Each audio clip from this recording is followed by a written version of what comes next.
একতা দিবস রাষ্ট্রীয় একতা দিবস রাষ্ট্রীয় একতা দিবস 31 October 31 October 31 October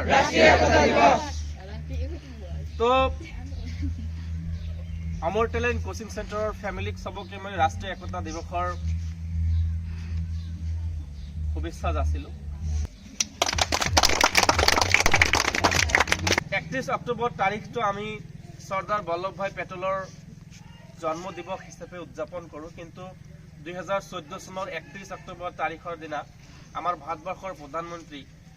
Narendra Modi डांगरिया 31 अक्टोबर तारीख तो राष्ट्रीय एकता दिवस हिसापे नेशनल यूनिटी डे हिसापे उद्यापन करार कारणे प्रचेष्टा हातत लय आमार सरदार वल्लभ भाई पेटेल डांगरिया भारतवर्षर प्रथम डिपुटी प्राइम मिनिस्टार आसिल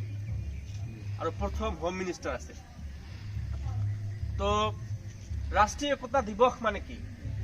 राष्ट्रीय एकता दिवस माने हल आमी देशर हके समाजर हके जाति धर्म वर्ण निर्विशेषे आमी एकतार सम्पन्न आमी निजक বিশ্বাস কৰি ছাত্ৰ ছাত্ৰীসকলে যাতে ঐক্যবদ্ধ হয় যাতে আমি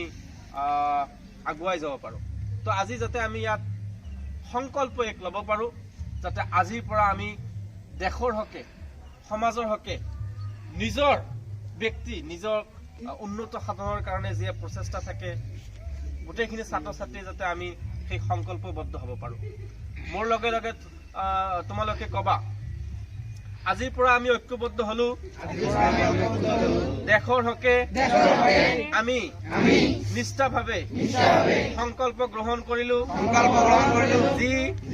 সৎ ভাৱনা সৰ্দাৰ বল্লভ ভাই পেটেল দেৱৰ দূৰদৰ্শিতা আৰু কাৰ্য আমাৰ দেশৰ হকে প্ৰতিফলিত হৈছে তাৰ প্ৰতি আমি ঐক্যবদ্ধ হলো আৰু আমি সংকল্প ললো নিজকে সমৰ্পণ কৰিলো দেশবাসীৰ মাজত আমি এই বাৰ্তা প্ৰেৰণ কৰো যে আজিৰ পৰা আমি আমাৰ দেশৰ হকে সকলোৱে মিলিজুলি কাম কৰিম আৰু আমাৰ দেশ আগুৱাই লৈ যাব পাৰো তাৰে আমি প্ৰতিজ্ঞাবদ্ধ জাতি ধৰ্ম বৰ্ণ নিৰ্বিশেষে আমি আমাৰ কামখিনি ঐক্যবদ্ধভাৱে কৰিবলৈ সংকল্প ললো মই সবকে আকৌ এবাৰ ৰাষ্ট্ৰীয় একতা দিৱসৰ শুভকামনা যাচিলো সকলোৱে মিলিজুলি যাতে আমি দেশৰ হকে কাম কৰি যাব পাৰো আমি যাতে দেশৰ হকে নিজক অৰ্পণ কৰিব পাৰো এয়াই আজিৰ মোৰ এই বাৰ্তা ধন্যবাদ राष्ट्रीय एकता दिवस राष्ट्रीय एकता दिवस राष्ट्रीय एकता दिवस